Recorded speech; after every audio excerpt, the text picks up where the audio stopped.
I said certified freak 7 days a week. Sexually powerful women.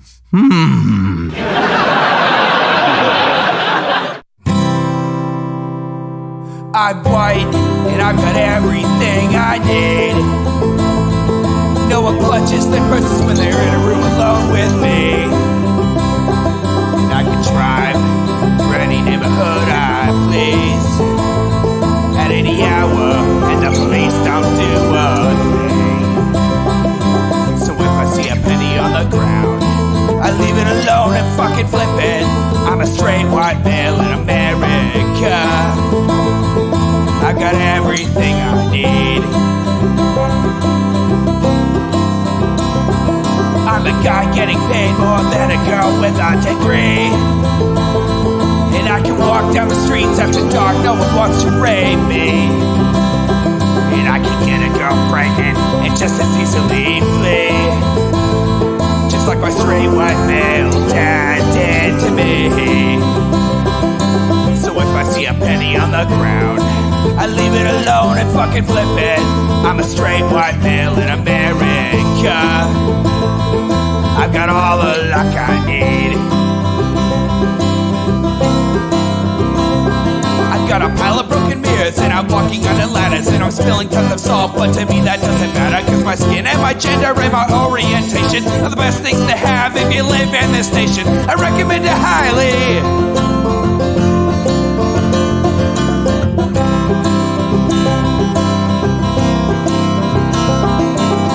If I see a penny on the ground, I leave it alone and fucking flip it. I'm a straight white male in America. I've got all the luck I need. Shit's gonna work out for me, cause I'm a straight white male in America. I've got all the luck I need. Hey everybody, welcome to the Intellectual Dollar Tree. We do the show live every Wednesday at 7 p.m. Pacific. Right here on Twitch. That's twitch.tv/Echoplex Media. If you want to support this project, head on over to eplex.store. And our memberships are half off for the first month through, I think, this coming Sunday. That would be, I don't know what day. That'll be the 7th, I guess. And from there on out, they're a normal price. But if you're a Twitch sub, you do get a little discount on it. It works just like Patreon. But in addition to the patron posts, you also get a discount from the web shop that is applied on top of any other coupon code you may find anywhere else. Best way to support us, still do patreon.com/Echoplex. But I don't know why you would. Fourth wall's killing the game. Anyway, I'm producer Dave.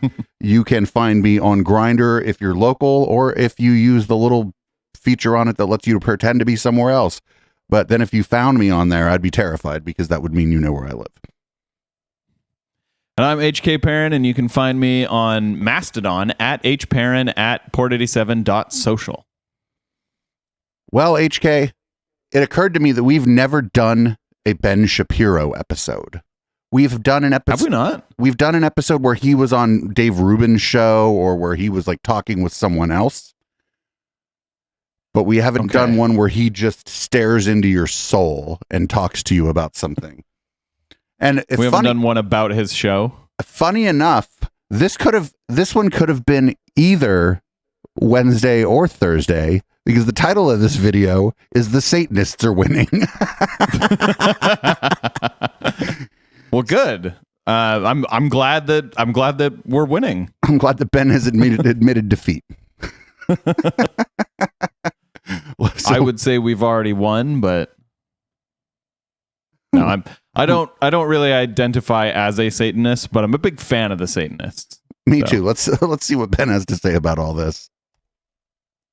Well, folks, the rise of the Satanists is kind of fascinating. Now, I'm not saying there are Satanists around every corner, that the Satanists are hiding under your bed, anything like that. But one of the things that has happened in our post-God culture is that Satanism and its sort of weird philosophical offshoots have now embedded themselves all over American society. I don't mean people who literally worship Satan. I wish we lived in a post-God culture. And the philosophical positions that are taken by Satanists, like sort of the modern-day Satanists, they're now kind of... Oh, you know what? At least he gave a definition of Satanism that doesn't actually mean worshiping Satan. He is accurately describing Satanism. Just they've embedded themselves everywhere. The reason that this comes to mind is because there was a clip that was floating around the internet yesterday from Boston Satan Con. So first of all, I should mention at this point that the Satanists Not to be allegedly confused have, with SantaCon, very satanic different temples. There are a thing. bunch of different Satan. Both SantaCon, awesome. SantaCon, you should avoid at all costs. SatanCon, you should attend. I think SantaCon is hilarious. That's because you've never worked at a bar. Okay, true. Yeah, sure. I like seeing coverage of it. I probably wouldn't like to be there. Yeah, Satanic douchebags. institutions. And the Satanic Temple, the one that was holding SatanCon, apparently has about 700,000 members at this point, registered members. They put out a press release on this. According to statistics published by the Pew Research Center, this new membership milestone ranks the Satanic Temple ahead of worldwide numbers of Rastafari and just under Unitarian Universalism in total worldwide adherence. Okay, so there's a video going around from SatanCon 2023 of a young woman who's ripping pages out of the Bible and throwing them on the ground. Here's what it looked like.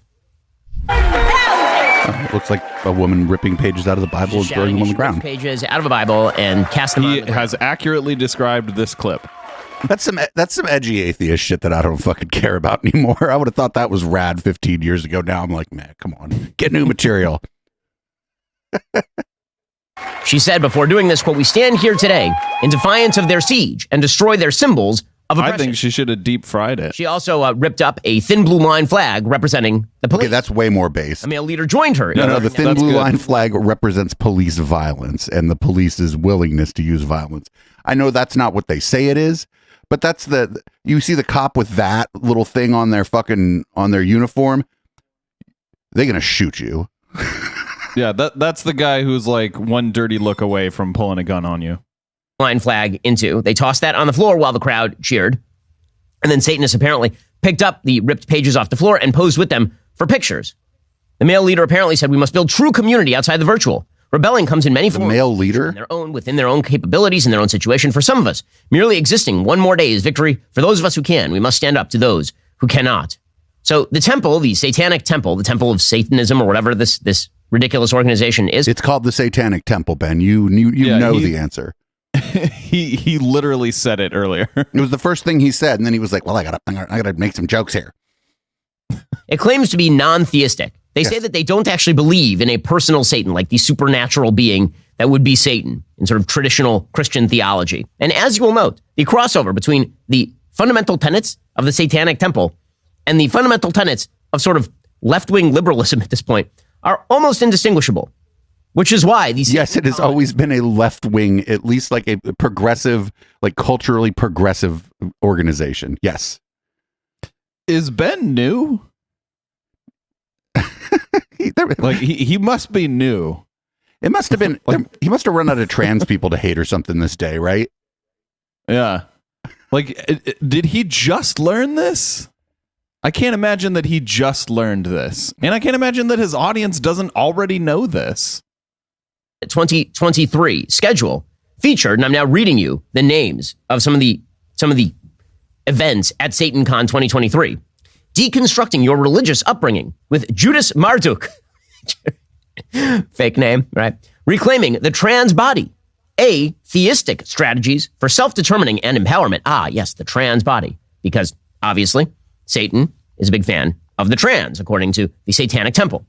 Well, no, Ben, you just said they don't believe in Satan.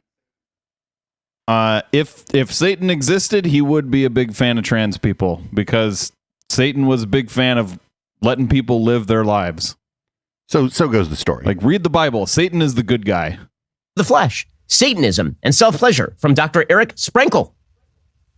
Reimagining Lilith as an archetype for reproductive justice, according to Amanda Barton. And Satanism and the BIPOC experience from Sitlali and Panel. So just to check off those boxes, that would be why religion is terrible. That would be transgenderism. That would be hedonism and masturbation, abortion, and racial intersectionality. Those are the things that are being reviewed. Sign me the fuck up. Yeah, that sounds pretty awesome. I would go I to would totally go there. The main Satanic Temple. They're kind of shitty, kind of libertarian. I don't like Lucian Graves very much. He's kind of shitty. But if they had like a local event, like in San Jose, I'd go to that shit. Fuck yeah. Like a big con. Especially, here in that lineup, That's pretty good. I'm all for that. Plus, they had other events. He didn't even mention the one where they eat the baby. At SatanCon 2023, right? That there's a reason for this. Here are the 7 fundamental tenets of the Satanic Temple. And the reason, again, that I'm bringing this up, not just because this clip is floating around the internet, but because once you recognize that so much of today's politics, so much of today's value system is built around opposition to traditional morality, you can actually spot where the problem may lie in the destruction of our civil society. The 7 fundamental tenets. I mean, what's traditional morality? Like slavery, spousal abuse? I think it just means whatever we were doing 50 years ago, right? Like, when they talk about it, it just always kind of keeps moving forward. It's just behind what's happening now. One should strive to act with compassion and empathy towards all creatures in accordance with reason. Right? Reason is going to replace, again, these are people who call themselves Satanists. Reason is going to replace religion. There is no objective morality. All that exists is what's in your mind. And it's all about He's saying this like it's a bad thing. It's like, hey, we should figure out what the right things to do are, and you should be compassionate to other people and use your reason, use your mental faculties to figure out how to do that. And Ben's like, fuck that. It's like trying to scare someone with an ice cream and puppies party. All the things like are bad. There are no good things. Scared about that. All the things are bad. There are no good things. He probably would say an ice cream and puppies party is a bad thing. Did you work for that ice cream? And reason. This is the hallmark of sort of enlightenment thinking, post-enlightenment thinking. It goes absolutely nowhere because, as it turns out, when you leave people to their own devices in terms of reason and compassion, they tend to have compassion for themselves and their friends, and they tend to utilize their reason to justify their own cruel and bad behavior. Yes, Another Ben, you do that. Of the 7 fundamental tenets. Yeah, he's literally describing himself. Necessary pursuit. And even more importantly, Matt Walsh, who works for him. Like, okay, so there is nothing about, like, I'll agree that people often do that. Not everyone. In fact, I think most people are mostly compassionate. But what is the one thing that can take a compassionate person and make them uncompassionate? Not the one thing, but what's the most common thing? Well, I think religion. I think a lot of times the people weren't compassionate in the first place, and they're just shirking their fucking responsibility on being a dick off on God, right? Like, maybe. But religious people, I have observed that religious people are some of the least compassionate people. Oftentimes, not always. There are a lot of very compassionate religious people. I would say it's like the thing we were talking about with a Stoic, right? Where if the first thing someone tells you is about their religion, yeah, they're probably not a very compassionate person. Find out a little bit later the person happens to go to church every Sunday, they're probably cool. Yeah. That should prevail over laws and institutions, right? All of tradition should be worn down and destroyed because we have these higher ideals of justice that we can't actually explain, but it means that everything that is old should just be bashed That's down. Not what it says. He literally fucking read it. He just read it, and he's straw manning an argument that he just read out loud to his audience. Like, it said, we should value reason over tradition. And he's like, they just want to tear up all the laws. It's like, no, it did not say that. You're just making that up, Ben. Is inviolable, subject to one's own will alone. Because all you are is your body and your subjective sense of pleasure. Yes. The freedoms of others should be respected, including the freedom to offend. To willfully and unjustly encroach upon the freedoms of another is to forego one's own.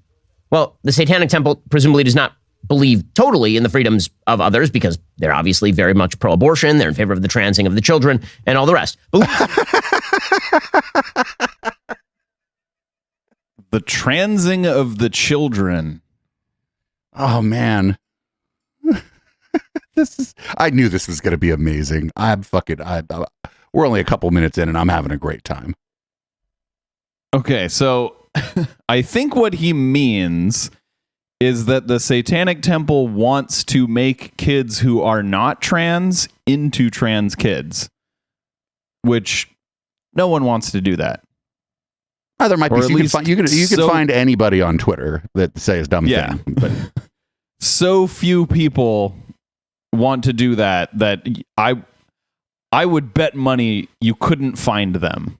You couldn't find someone who actually believes that.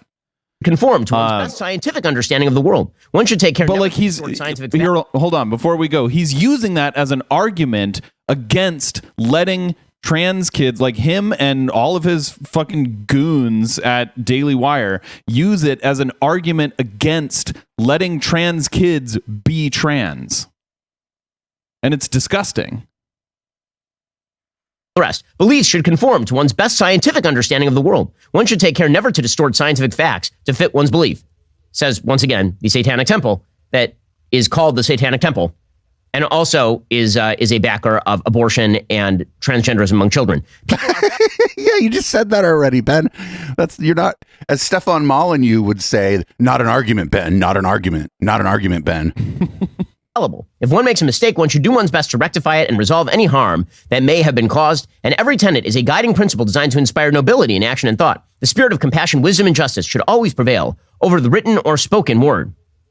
So again, it's this sort of Gnostic spirit prevails over action. No. They don't believe in the Gnostic spirit either, Ben. They don't believe in that. Some of them might. There might be like Wiccans in there who are like, "Oh, everything is energy and shit." But we used to clown them. But those people, they either joined QAnon or they're cool. Like that's just the way it goes. Over word, spirit prevails over law. It's feelings, but it's also science. But it's also Satanism.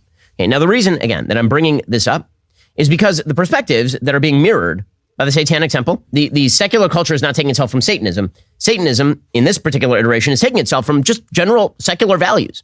And so when you see the identity of the two, that should tell you something about where we stand morally in Western society today. I'll get to more on this in just 1 second. First, summary is here. Good Ranchers would like to give you what you've been craving. A nice summary, because I'm cutting. Oh, God. And now, that would source it's very clear, at least according to the Satanic Temple.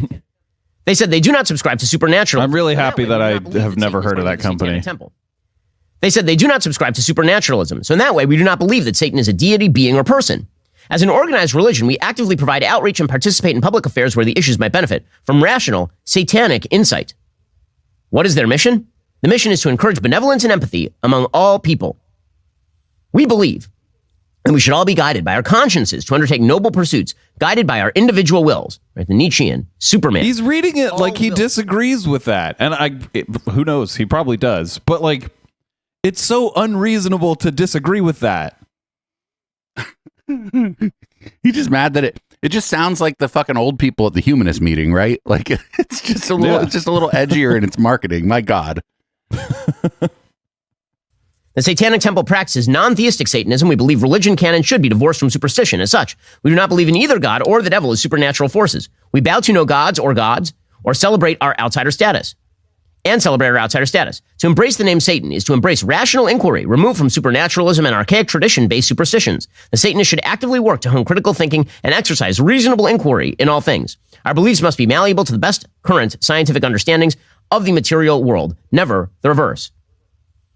So they say that they differ only in secular philosophies in a couple of ways. Quote, a unifying attribute of all Satanists is our embrace of our outsider status. Satanists adhere to the principles of individual sovereignty and the rejection of tyrannical authority. Additionally, Satanism is deeply rooted in a rich historical tradition which spans thousands of years in cultures across the globe. We embrace our literary and philosophic roots as part of our religion. These histories and concerns are of paramount importance to us, but are not fundamental components of humanism or other secular philosophies. So basically, they are just secularism, but they like to hook that up with Satanism. Now, again, yeah, marketing, baby. Marketing. All right, how do I join? Remember that Satan as a, sort of quasi-biblical concept, it differs from Judaism to Christianity, but historically speaking, Satan was the opposite of God. Well, secularism also considers itself in many ways the opposite of God. So there is an identity between the two, which is why you see the values of SatanCon. Yes, just like no sandwich is the opposite of a sandwich. Like the same classes being taught at SatanCon are now taught in third grade at public schools across the nation. Wait, what? Why gender is a spectrum. Why you should be able to trans the kids. Here he goes. Get the fuck out of here. God, you just keep repeating yourself, dude. So he didn't have, I'm telling you, there was no like particular trans person that he was mad at this day that he could find to get fucking do an hour on. So he just did an hour on Satanism and just couldn't help himself from just bringing up the fucking trans issue 3 times in the first 9 minutes. Yep. The value of intersectional identity. That's what happens when your heart is just full of hate. In the widespread culture are being mirrored by the Satanic Temple and vice versa. Because when you realize that secularism defines itself in opposition to traditional religious values, you understand the necessity of transgressing all the rules, Wait, no, I no, no. mean, that's not what they define themselves as. They literally, like, he just read their own definition of themselves. And again, like, he just read it to his audience, and then he's just lying to them again. And there are devout Christians in our community who are also secularists, who do not believe that our culture should be governed by their religion. So I would love to see Ben square the secular religious people, right? People who go to church but embrace secular values in civic life. Like, where do those people fit? Oh, those people are probably just fucking bad religious people or whatever, right? I have no idea what Ben would think of them.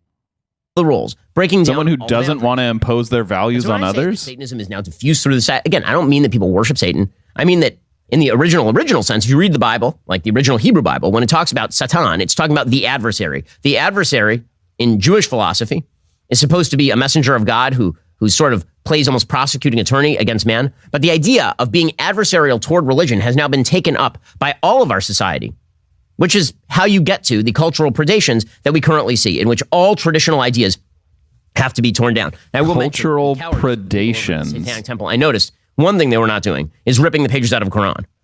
They're very fond of ripping pages out of Bible. Oh, I'd rip the pages out of a Quran. I there's a time where I would have thought that was edgy, but they exist in a society where Christianity is the dominant religious force. So if they're going to be involved in like secular activism, most of their ire is going to go toward Christianity, because Christianity is the dominant religious force, right? You don't see anybody passing any laws based on Islam that are fucking people up in the United States. So, you know, they live where they live. That's why atheists and secularists have their, you know, metaphorical ideological firearm aimed at Christianity. It's because it's like, I think Muslims are like 1 or 2% of the United States like population. So, you know. Yep. They know that Christians are going to be totally fine with it and don't care and are annoyed, but let it go. You rip the pages out of a Quran and see how it goes for you over at SatanCon 2023. Now again, this has spread itself. I'm sure they would if American society. If Muslims were pushing their religion on everyone. And I think these people also, I think that the Satanists probably also understand that, like, after 9/11, there was just a massive increase of anti-Muslim bigotry, and they're aware of that, and they would use their reason to be like, well, maybe we shouldn't shit on a minority group while we're here. It would be bad for our image based on all of the other things we're saying. Like, yeah, but they also wouldn't be in favor of imposing Islamic law. Sure, but it's not never going to happen, but in our lifetimes ain't going to happen. Yeah. Secularism forms itself into religion. The barrier between secularism and religious practice is actually really, really low. Secularism originally saw itself as the hard-headed, rationalistic, scientific opposite of supernatural-based religion. And this was always a lie, because supernatural-based religion, which is basically the idea that there is a God who is the creator of the universe and who designed natural systems in which we all live, it actually allows for scientific progress, because it means, 1, an understandable universe the human mind is capable of grasping; 2, a predictable universe in which rules actually apply; and 3, an imperative for you to know God and therefore to know the universe. Right? These are all inventions of monotheism. No, if God can do whatever the fuck he wants, which he does in the Bible, it means that the universe is not predictable. Like, if the sun stands still in the sky for 24 hours, that is not a predictable event.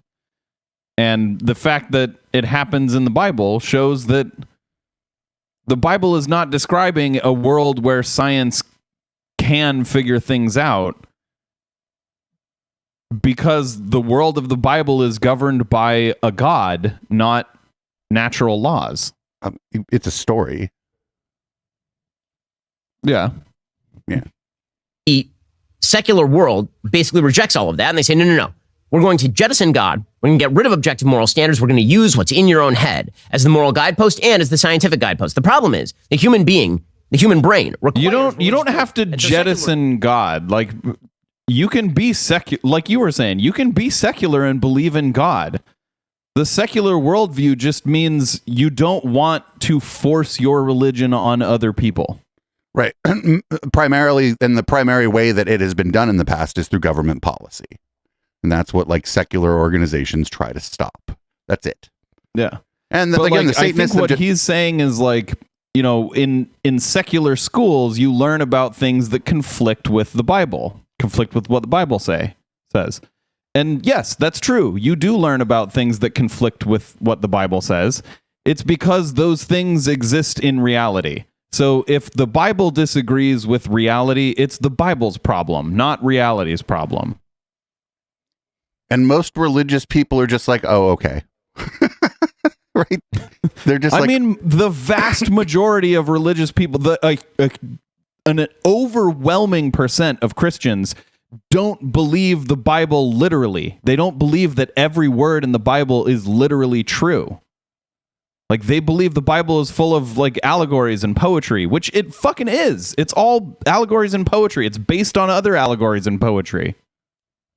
Secularism has now formed itself into a religion. It doesn't call itself satanic, but it is in fact a religion, complete with saints and devils, complete with religious iconography, complete with bizarre spectacle and supernatural type interventions. Secularism has become its own religion. At least the Satanic Temple is saying what it is out loud. We say we're a non-theistic religion. Secularism claims that it is not a religion, but in fact it is significantly more religious than most religious communities. It casts out heretics and destroys them. It has child sacrifice attached to it.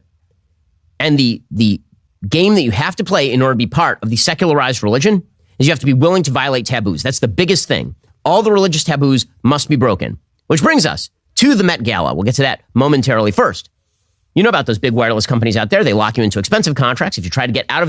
fuck you. Fuck your ad. I'm also really glad I've never heard of this company either. Is sort of a mix between SatanCon 2023 and a bizarre event from the capital of the Hunger Games. So the Met Gala this year features a bunch of people who obviously believe 100% if he got invited to the Met Gala, he'd show up in his little tuxedo. In the secular religion and who dress up in garishly bizarre fashion in order to violate taboos and slay the Lukes. That's spelled Lewks. That's what the kids tell me. And in doing so, the goal is to shock. And because if you shock, the shock effect of what people wear at the Met Gala, it's all about violating the prescribed rules.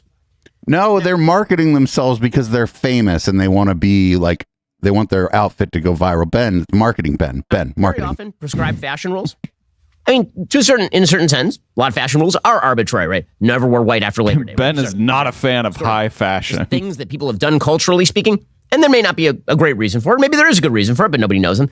But there are a lot of rules that get violated at the Met Gala, like traditional rules about people. How they violate the never wear white after Labor Day rule at the Met Gala. Traditional rules about modesty, or traditional rules about gender. And they're all violated. And the more you violate them, the more the press adores you. The more the press loves you. Just go naked. That's the biggest violation, right? People are the people who speak to the press outside. Because not only is it about unfashionable, it's also illegal. On private property, it isn't. But if you walk to the Met Gala, yeah, if they want to let you be naked inside, it's totally legal. I guess that's true. Yeah, if you show up in clothes and then take them off, you get kicked out though because not everybody wants to see you naked, no matter how hot you are. They're violations of sort of traditional morals and norms. Now, a couple of the guests over at the Met Gala were Dwayne Wade and Gabrielle Union. One of the things that they have decided to do is to trans their child. They have a teenage boy who they say is a girl. No, that's a trans girl. They're good parents. And I bet you would cower if you ran into this man and you would say shit all about his trans daughter. And they've gotten him hormone therapy and all the rest. And they started this when the kid was like 11, 12 years old. So here's Dwayne Wade and Gabrielle Union talking about their trans kid and leaving. Yeah, you wouldn't put an 11-year-old on hormone replacement therapy because they don't have hormones to replace. What's your message to Ron DeSantis? I don't know him, but I do know men lie, women lie, but numbers don't. I do know that when our children feel accepted, that 43% of our children that feels accepted from their parents, from the world, it lowers the death rate. Suicide is high in the trans community. It's high in youth. And so I'm going to step on the side of acceptance, and I'm not going to even go on the other side. I'm just focused on acceptance. And so let's make sure our kids have an opportunity to live this life that we all get to live. And it starts with our gun safety laws, obviously. We have a lot of work to do there in our schools, but also, too, in our community, which is the trans community. Like, what a kind man. Yeah, that's a pretty awesome reason to be pro-trans rights, is fewer dead kids. Acceptance. That's the chief value. That's the only thing of value is acceptance, tolerance, diversity, except for, religious worldviews. Those are really bad. And as we noticed, bet that statistically speaking, Dwayne Wade and his wife are probably Christians. Yeah, he said nothing about religious worldviews at all. Mirroring sort of principle 1 of the Satanic Temple there, one should strive to act with compassion and empathy toward all creatures in accordance with reason, and not in accordance with morality, not in accordance with objective decency, in accordance with morality is reason, though. There's Gabrielle Union, who is, I believe, the stepmother, not the biological mother of the trans child in question. Just talked to your husband about moving from Florida. One of the reasons is safety for your family. Safety, is that safe? Could you tell? We'd like to live. Could you tell me about to that? live. Yeah, I mean, we had to think about where every member of our household would be comfortable and welcome and celebrated.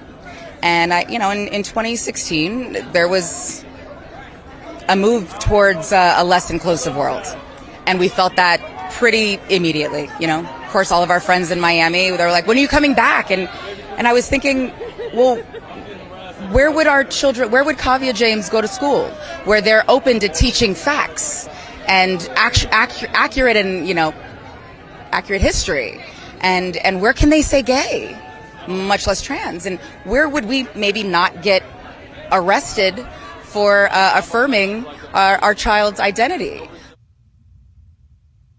She is so awful. But again, she's beautiful. Fuck you, Ben Shapiro. What the fuck? What is wrong with him? Those are like great parents. Yeah, those are awesome parents. And what the fuck is wrong with you, Ben? Jesus Christ. That's the value system. By the way, they moved to California in 2019. So they're only being asked about it right now, obviously, because Ron DeSantis is the governor and may run for president. Okay, but, these are the kinds of people who attend the Met Gala. They are all part of the sort of religious community that is secular/satanic community. Again, I use satanic here in its sort of most generic sense.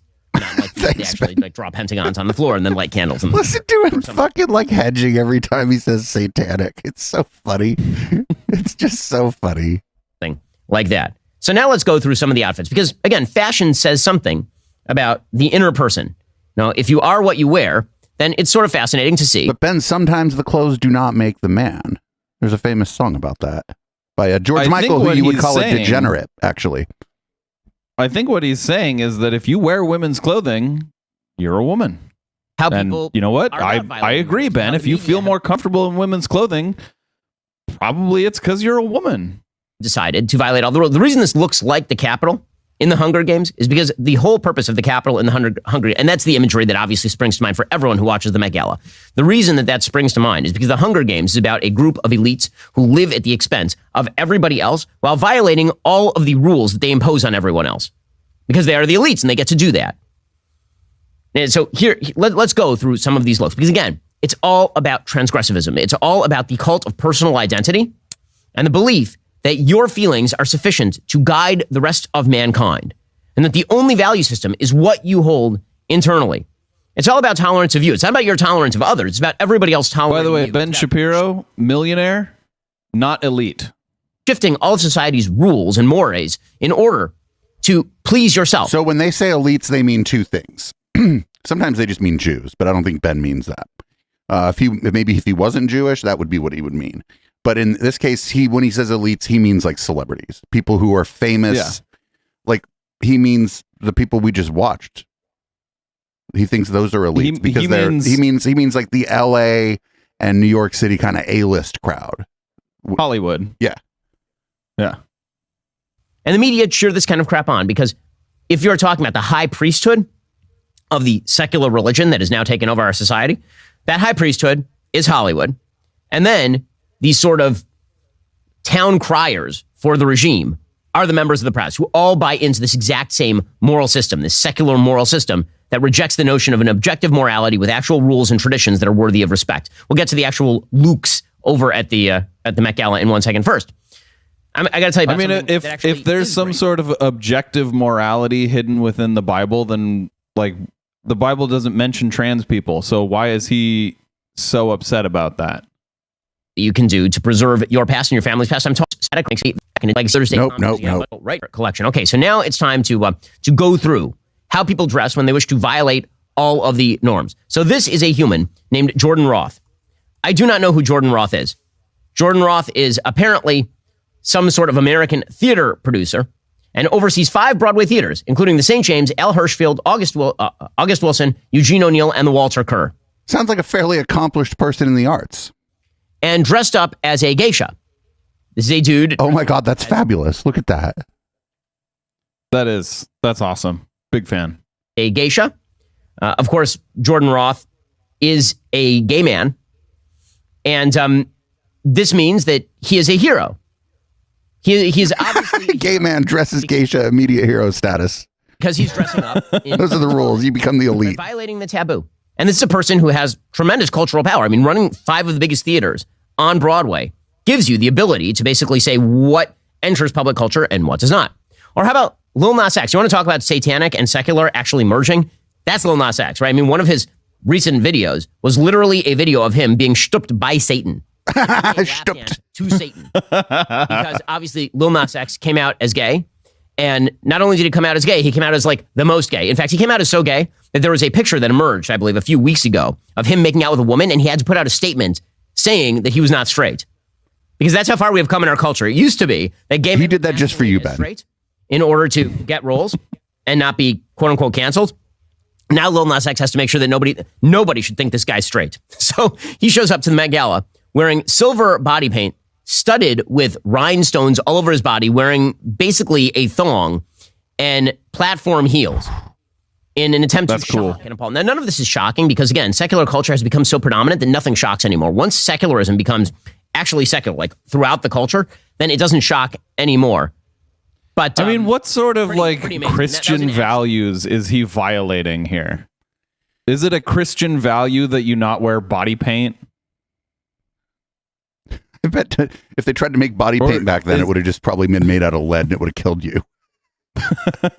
Is it the heels? Is the heels the unchristian part? I think it's the gayness. Oh, okay. Okay. Actual thong. The stooping Satan. Lil Nas X was wearing right there. And he looks, I mean, he really does look as though he's a monster from The Last of Us. Like all the fungus overgrew his face and all of this. But the idea is that he's violating all the rules. Like a rhinestone monster. Ooh. Dun, so shocking. Dun. Again, violation of rules is the idea here. Or if you don't like that violation of rules, how about Doja Cat, who dressed up as an actual cat for no reason? Because their name is Doja Cat. That was the low hanging fruit. If that's called phoning it in, Ben, that's not. It's a good thing they didn't invite hairy testicles. So again, the Met Gala always has a theme. The theme this year that's Karl awesome. Lagerfeld, who's a fashion. She looks great. Creator over Chanel. She looks awesome. And somehow this is the result. A person who is dressed up as a cat, like from the creepy Cats trailer with James Corden and Taylor Swift, looking horrendous. But the idea is human animal. Looking horrendous? Looking horrendous? It's a good thing. She doesn't look horrendous. She looks awesome. I think Ben is jealous. It's showing too much ankle. It's not a freak show. It's a good thing. Because when boundaries Ben's jealous that he couldn't pull off a cat look. Violate the scruples of traditional distinction making. Ben should have just been a cat boy. The world would be such a better place if instead of this, Ben was just a famous cat boy. Yeah, I agree. I completely agree. And you've made the world a better place. Now, so much of the Bible is rooted in the idea of distinctions. The Bible is rooted in this. Right, the notion of, in Hebrew... Yeah, the Bible says don't wear it distinguishes cat costumes to holy, Met Gala. Which is holy. Right? The entire book of Leviticus is about the pure and the impure. The whole goal of religion is to separate off that which is bad for That mankind is not the entire from that which is book of good for Leviticus. mankind, in both action and even, for those of us who are Jewish, in food, right? This is what the kosher system is about. Religion is based on distinction. Secularism is based on intermix everything all together and then pretend that it makes for a better. So non-chaotic Leviticus, world. if we can pause for a second, Leviticus was written by people who thought that men had a limited supply of semen. So there's a part in Leviticus that says, don't spill your seed on the ground. And basically that means like a couple things. It means like if you're about to, don't pull out, and also don't do it yourself. So it's because of this thought that you only had so much, you can't waste it. And it's because back in those times, people were extremely ignorant and they did not understand how the human body works. Precisely the opposite. Florence Pugh showed up as well. And again, the idea is the more that you gender bend, the better you are. So Florence Pugh has now shaved her head. Wait, what? No one really I mean, you can't why. really wear that Why is hat if that? you don't shave your head. Why is that gender bending? I think it's just the utility. She was like, I have to have that hat. I guess I got to shave my Now head. Ben is shitting on bald chicks? And is apparently she killed a peacock and has now taken all the Those are feathers probably off the back fake of the feathers, peacock Ben. and stacked them. Wait, no, fucking, you don't have to kill a Those bird to aren't get even feathers off of it. feathers. Birds shed I'm feathers. pretty sure those aren't peacock feathers, right? Upon her head. Exciting stuff. Jared Leto actually just came as a cat. I'll give it to Jared Leto. He understands this is just Halloween. Every year he just comes as like something. That's funny too, though. That's great.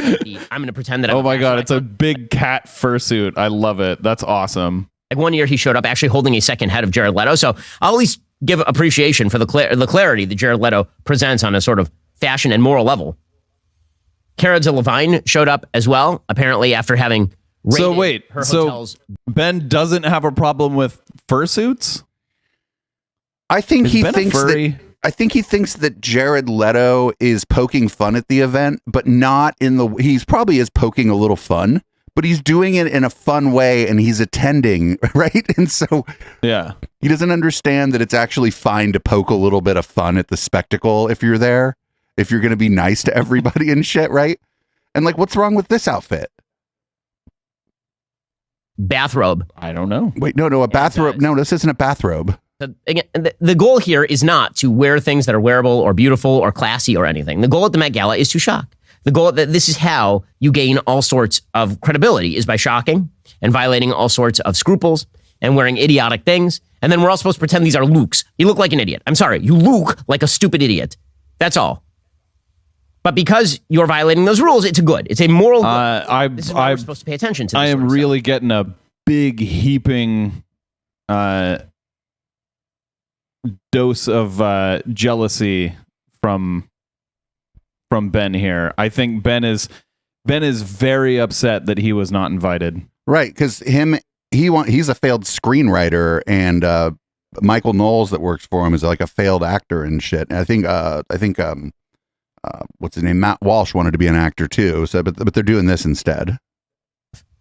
Janelle Monáe showed up like without an actual dress, which was very exciting. Wait, what? For everyone. She had two looks. One is, I don't even know what this is supposed to be. She showed up as a black and white Christmas tree. That's cool. She is wearing, for those who cannot see, Yeah, I dig it. a hoop skirt that is papered over with a giant coat, apparently sewn from like one of my daughter's knitting kits. And then she stacked her hair all the way up on her head in the form of a bizarre tower. I don't know what she's a piece of her furniture now. hair They just put her all in the the corner way right there. up on her head. That is a That's sentence that exciting Ben stuff. Shapiro said.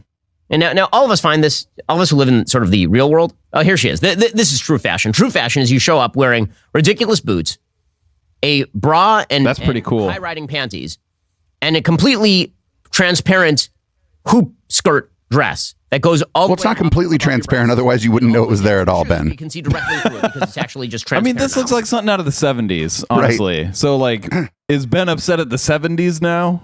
Very kind of call back to what was it called? Afrofuturism. Big callback to like that.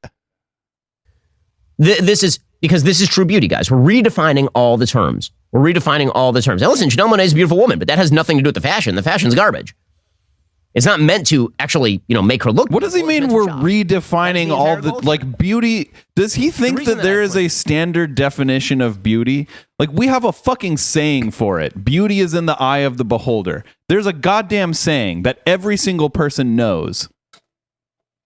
And we also know that it might change based on, we also know that it might topic. change based on circumstance, because we also say beauty is in the eye of the beer holder. Like he's saying we're changing the definition of beauty. It's like, no, Ben, your definition of beauty is different than every single other person on the face of this planet. And if he doesn't understand that, then his parents failed to raise him as a child. This out is because if the value of your culture is to shock, if the value of your culture is to break the taboos, and there are no more. But then again, like Jordan Peterson works for him, and Jordan Peterson was like, no, this swimsuit model isn't beautiful. I won't accept this. What did he call it? He called it like totalitarianism or something. Taboos to break, because again, it's the opposition to whatever is the status quo that defines you as a rebel, defines you as a moral person. Whatever are the things that, whatever fences are around you, no matter what they are, have to be obliterated. You end up finding worse and worse fences to obliterate. It's true in fashion. It also happens to be true in terms of things like sexual mores. There's a reason we moved from homosexual relations as legal, fine, to civil unions. Everyone's like, okay, to gay marriage, to transgenderism, to let's trans the kids. And now to the next push is going to be. No one has moved to let's trans the kids, Ben. You made that up and four times in 27 minutes, by the way. Yep. Oh, and he made it up, and now he's upset that all the other people are doing something that he just made up that's not even real. And now here's where I think he's going to drop the fucking hammer of where this whole moral panic like ends up. Watch. To let's trans the kids. And now to the next push is going to be the idea that if you're a youth attracted person, meaning a pedophile, that this is just another form of sexual orientation. Every taboo. No, they keep saying that about queer people. As long as I've been alive, they've been saying that about queer people. It just moved. It moved from gay men to trans people now. There's no there's no gay LGBTQ rights group out there that is like, oh, we'd like to actually have child abusers as part of our little umbrella or whatever. That just doesn't exist. It's never existed, and it's probably not going to exist. This is literally like a textbook example of the slippery slope fallacy. Must be violated in the name of reason and compassion. Every taboo must be violated, because once you obliterate the moral standard, there's nobody left to prevent, and there's nothing left to prevent the expansion of your own rationale to pretty much anything. I mean, this is a point that Nietzsche made 150 years ago. Like there's nothing new here. When Nietzsche talks about the death of God, and he suggested that there was nothing left to replace God, that it would essentially be nothing but an issue of will. He wasn't wrong. He was quite prescient in that. And again, it all seems silly because we are doing this with regard to the culture. And the culture we pretend doesn't matter. But the culture does matter quite a lot. Right? High culture. Yeah, there are a lot of memes that have gone around on Twitter in recent months. Right? Memes that show like the difference between ancient architecture and modern architecture. They'll show like a church that was built, like a Gothic church that was built. It's white supremacists with fucking statue profile pictures going, look what they took from us. And it's like a building made of rocks with no fucking plumbing. And then they show like a modern building with amenities next to it. It's like, well, dude, if you got to spend a lot of time somewhere, I'll take the building with the air conditioning over the moldy castle. Castle black mold over there. Like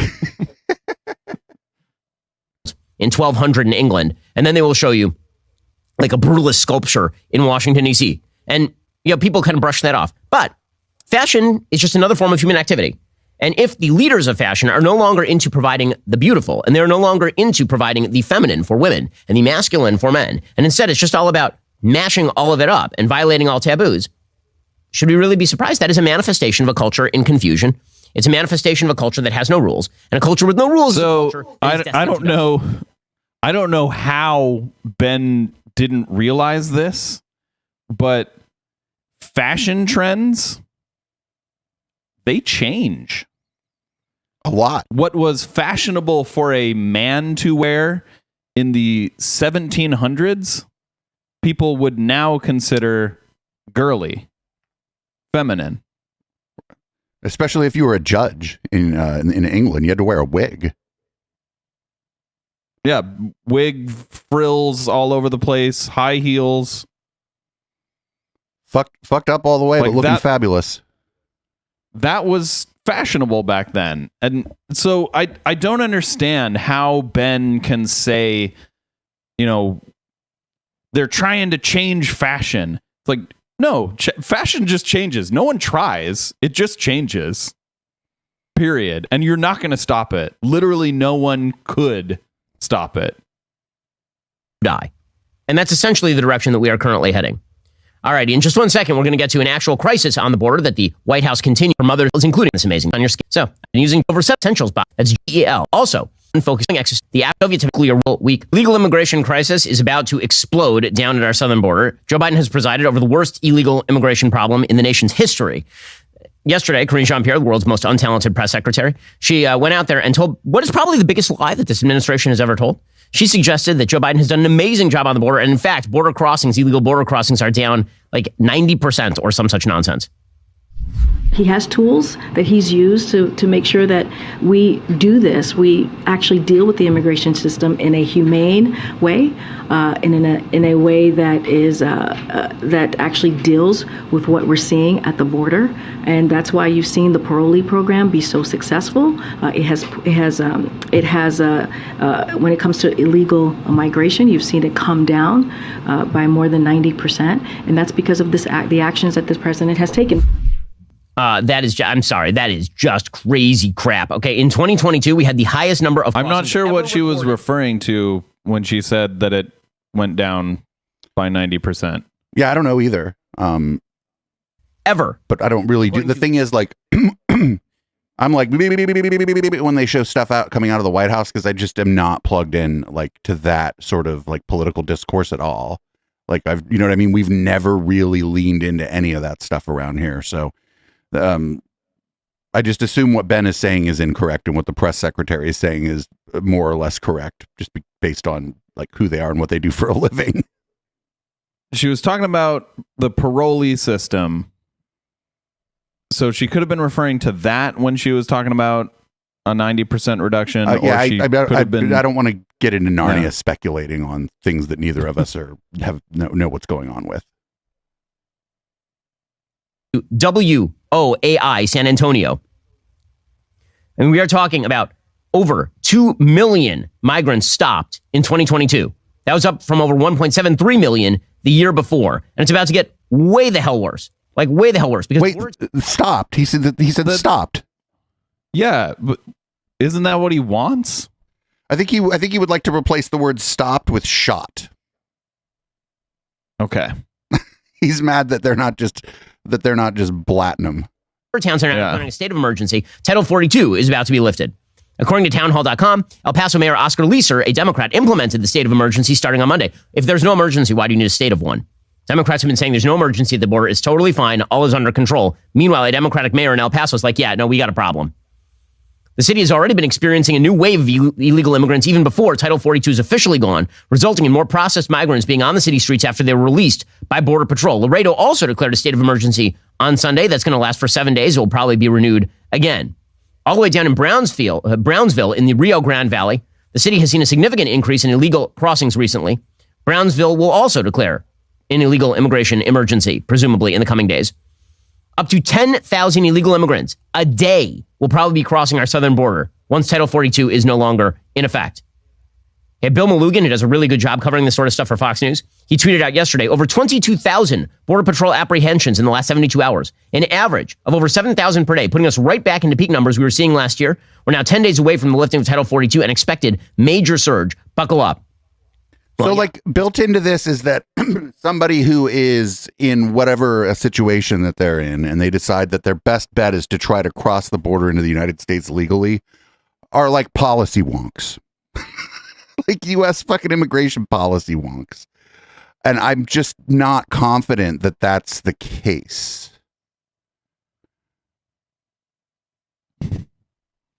It's going to get really, really bad really, really quickly, because it turns out that when you offer pretty much open entry to everyone, when you say, show up, we'll process you and release you into the interior, or don't show up and just cross the border and we'll leave you alone.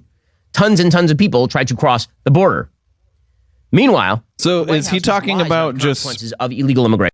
Like we're not like we're allowing anyone in? Because that's not true. But also, does he mean that people shouldn't be able to request asylum? Because that would create a humanitarian crisis. So, for Which example, it currently has, story we because mentioned people yesterday. can't request asylum Illegal right immigrant now. named Francisco Oropesa shot 5 people in Texas. Okay, this person was deported 3 separate times, across the border again, and then murdered 5 people, including an 8-year-old child in Cleveland, Texas. Karine Jean-Pierre's take on this is that it was about gun control. Not about illegal immigration, not about the border. It's about gun control. On Friday evening, a 9-year-old child was murdered along with 4 others in yet another shocking, horrific act of gun violence in America, this time in Cleveland, Texas. 2 of the women killed were discovered on top of surviving children and appeared to be shielding them from gunfire. In all, 5 people were murdered by an individual armed with a powerful AR-15 style rifle. As the manhunt for the suspected assailant continues, we urge the public to heed all guidance from law enforcement officials and stay safe. I noticed that you left out all of the relevant information. Oropesa is a Mexican national, allegedly committed the execution-style murders last Friday after a family member... Is that relevant? I feel like that's literally not relevant. I mean, of all of the mass shootings in America, what is the one common thing? Fired at the individuals inside. The 5 fucking people living in the guns. home were murdered. Apparently, this entire area in Texas is basically run by the drug cartels. So I want to skip through this weird, like sort of left-right partisan stuff, but we're gonna go ahead and skip ahead to the Hunter Biden's laptop part of this video, if that's okay with everyone. Because I don't want to talk about guns. I don't want to talk about interest rates, because those aren't things we focus on here. This is definitely a sort of, we're focusing on the IDW adjacent people and their culture war bullshit. And here's the Hunter Biden's laptop part of this video. Meanwhile, the smartest person Joe Biden knows, Hunter, continues to be just a garbage bag of a human being. According to the Washington Free Beacon, Hunter Biden's lawyers painted him as financially strapped in his first appearance in an Arkansas court on Monday as he sought to get child support payments to his former mistress and their 4-year-old daughter reduced. The president's son, who made millions of dollars off deals and cushy board positions for foreign companies in the past decade, apparently now has no salary, had his Porsche repossessed, and was forced to sleep on a cot in his father's room during a recent presidential trip to Dublin, according to Biden's lawyers. Yeah, I'm sure that's true. He also stooped to taking financial support from a generous friend, Hollywood lawyer Kevin Morris, according to the court. According to super lawyer Abby Lowell, one of the most expensive attorneys in Washington, D.C., Lowell said that Biden is paying London Alexis Roberts $20,000 per month in child support under an agreement reached in 2020. Apparently, Lowell said that Biden has paid Roberts at least $750,000 over the past few years. This would be to care for the 4-year-old child that Joe Biden refuses to acknowledge as his grandchild. The hearing came days after the Arkansas Circuit Court Judge Holly Meyer ordered Biden and his child's mother, Roberts, to appear for all future court dates, arguing their absences are needlessly delaying the case. Biden's lawyers objected to attempts by Roberts' team to frame him as privileged and wealthy, arguing he's only traveled on Air Force one time and stayed on a cot in his dad's room in Dublin during their recent Ireland visit. He no longer owns a Porsche. Oh. He now drives an unspecified car given to him by celebrity lawyer Kevin Morris. So he has a rich dude who's backing his entire lifestyle. But he has no money. What a scam artist. What a garbage human So left being. out of Ben's thing here is, how much are they trying to reduce the child support by? I mean, also, like, even if he is a shitty person, so what? He's not Joe Biden. During the hearing, Biden's lawyer said his only income is a percentage of his art sales from a New York gallery, and Biden is unable to provide a list of who has bought his paintings and how much they are worth. Lowell said Biden doesn't know the names of any of the buyers under an agreement with the gallery, which is intended to avoid political influence peddling, which, of course, doesn't avoid political influence peddling in any way, shape, or form. The fact that the media are so wildly Does it curious about not? Hunter Biden, given his continued close association with his father in the White House, I feel is, like that quite does. astonishing. No one can be like, hey, I'm the guy that bought your painting. See, that's my name on your list of people there. I'm just real glad this video was front loaded with that Satan shit, and we didn't have to sit through this left right politics crap for most of this. We usually run a little long. I think we're gonna we're going to put a fork in this a little early tonight because this is just getting into like a bunch of crap I don't care about. Trump leads GOP field, things I like and I will do things I like and things I hate. Fuck it. Let's see, what does Ben like and what does he hate? Pretty solid question. Okay, time for some things I like and then some things I hate. So, things that I like today. So, I do like the Hollywood writer's strike. I'm very excited about this Hollywood writer's strike. I'm mostly excited because it means that all of the late night shows are not going to be on the air. That's exciting. So tonight, there won't be any Jimmy Fallon. There won't be any Jimmy Kimmel. Like, all those shows are going to be off the air. None of the Jimmys. Wow, why is he so butthurt about them being on the air at other times? For the first time in 15 years, Hollywood writers are going out on strike. The Guild announced a work stoppage. Sorry, I shouldn't use that term. Why is he so upset at late night shows? Faltered. Like, he could just not watch them. In a statement Wednesday night, the WGA said its negotiating committee began this process intent on making a fair deal. The studio's responses have been wholly insufficient given the existential crisis writers are facing. So what exactly is that crisis? Apparently, the studios and streamers will not agree to any guarantee of the number of weeks of employment for TV writers in the talks. They proposed creating a day rate for comedy variety writers. And they stonewalled on proposals over minimizing work with no pay and proposals to regulate AI writing like ChatGPT in WGA covered work. Yeah, there can be a lot of unemployed Hollywood writers in the very, very near future. Hollywood, it's the traditional industry is in serious trouble. The WGA strike. I don't know, man. I've asked ChatGPT for jokes before. I don't think Hollywood writers have anything to worry about. More. Okay. Meanwhile, Bud Light continues to just absolutely get destroyed in terms of the number of people buying it. According to Outkick, Bud Light sales continue to sink like a brick as the Dylan Mulvaney fallout nears its 1 month anniversary. The latest numbers are in. The folks at Anheuser-Busch may want to look away. According to Beer Business Daily, Bud Light's off-premise sales volume, the amount of beers sold outside of restaurants and bars, was down 26% from a year earlier in the week ending April 22nd. That's even worse than the 21% decrease. Wait, but alcohol consumption as a whole is down because less people are at home. People were drinking more when they were at home more. People are going out more, and people actually drink less when they go out. And if people are going, if everything's open back up, maybe people are just drinking Bud Light at the restaurant, Ben. They said sales of it outside of restaurants and bars is down. What about the sales at the restaurants and bars? That's a big part of that industry. While Bud Light numbers are now down 8% this year. That includes figures at grocery stores, convenience stores, and liquor stores. Beer Business Daily wrote, quote, the shocking deterioration of Bud Light Blue's market share continued to pace through the third week of April and actually somehow worsened. We've never seen such a dramatic shift in national share in so short a period of time. Woo! Well, yeah, it turns out that when you completely patronize your audience and you make them feel ridiculous, those people don't want to buy your beer. So good for all of you for not completely patronize your audience and make them feel ridiculous by hiring a trans woman. I hate. Okay. God, he is so sensitive. Alrighty, he's like a sensitive little flower. Alrighty, so apparently Frog and Toad are now going to be gay. So there is a series called Frog and Toad by writer and illustrator Arnold LaBelle. There are 4 books. Frog and Toad are friends. Frog and Toad together. These are children's books. It's the chemicals in the water. They're turning the frickin' frogs gay. And they will continue to make them sort of gay, is the idea.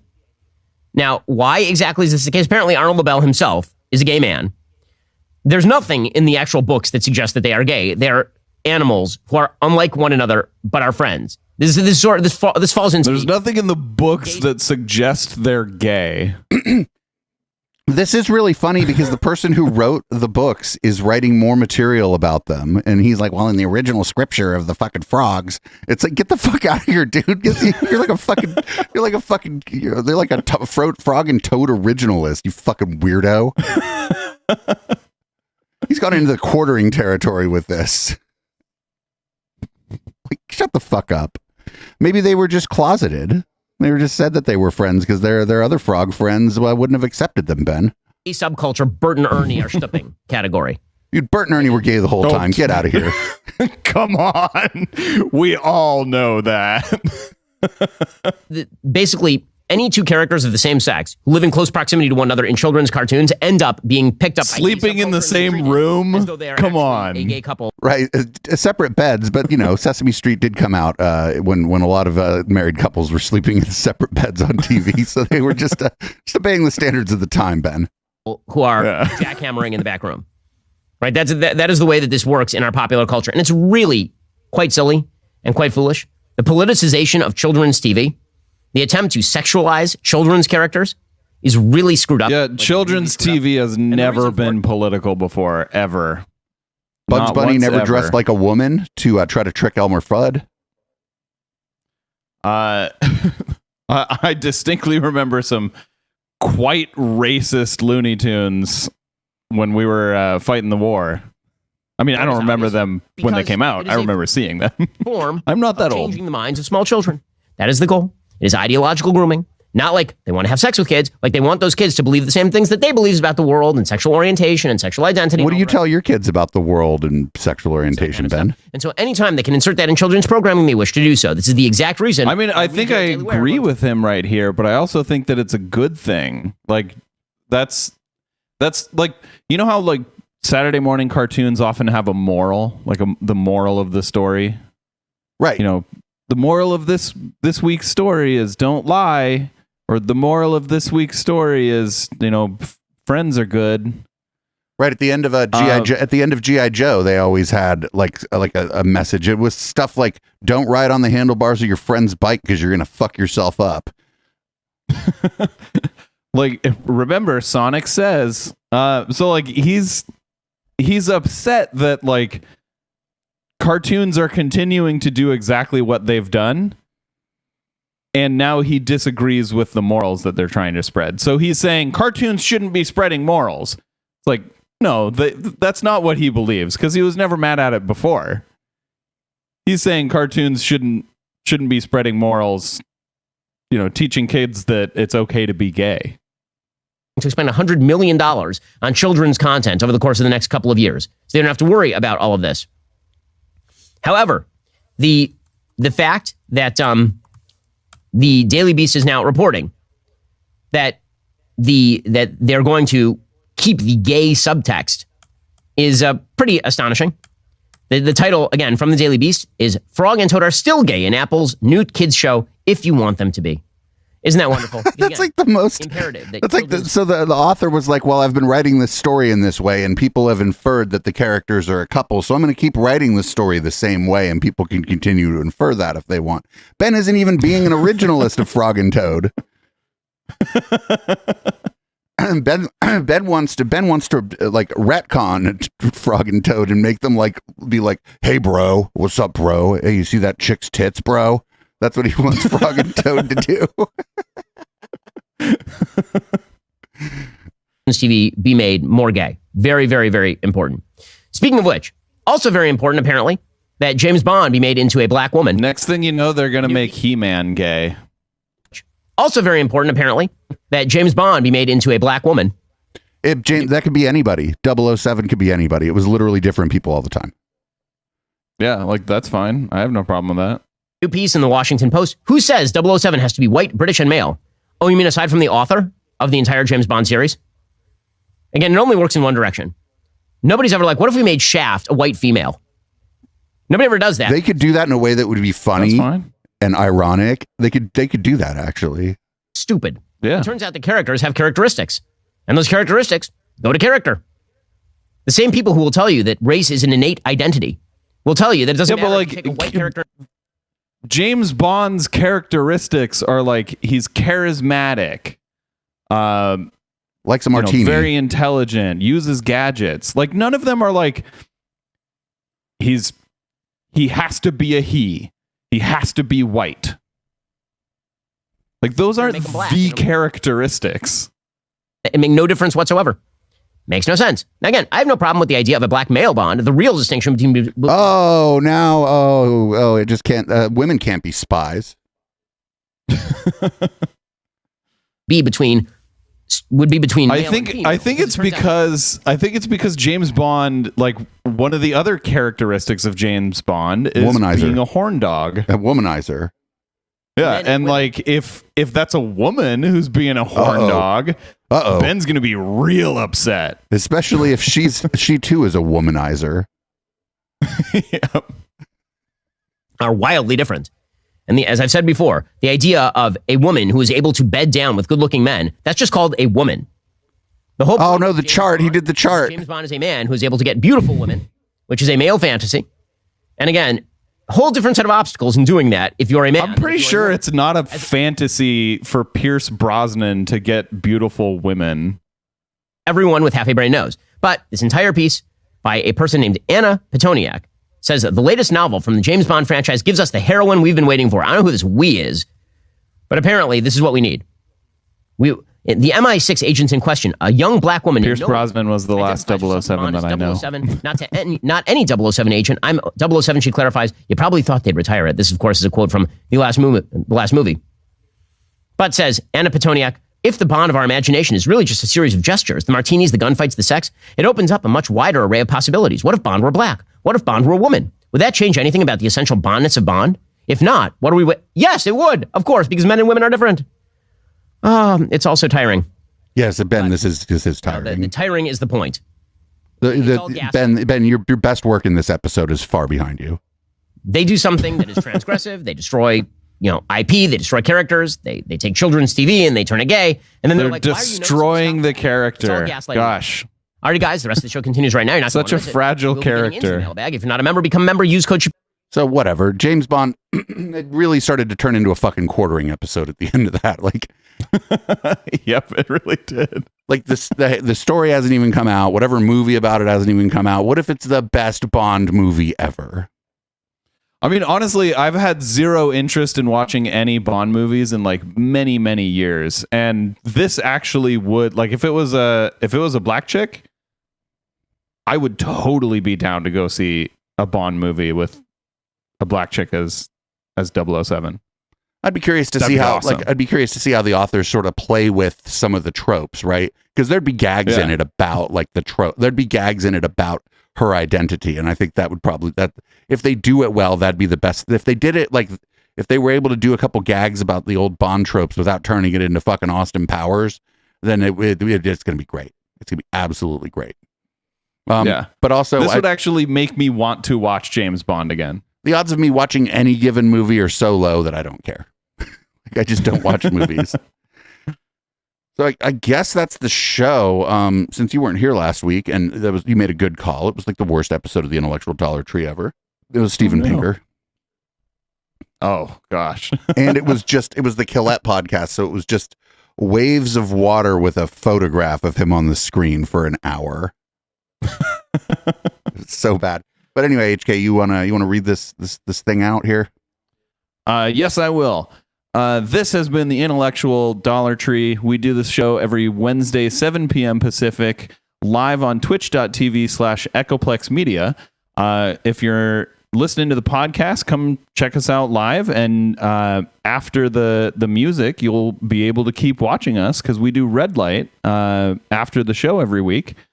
But check out our other shows on echoplexmedia.com, and you can support the shows, and you can support Echoplex by joining us on eplex.store.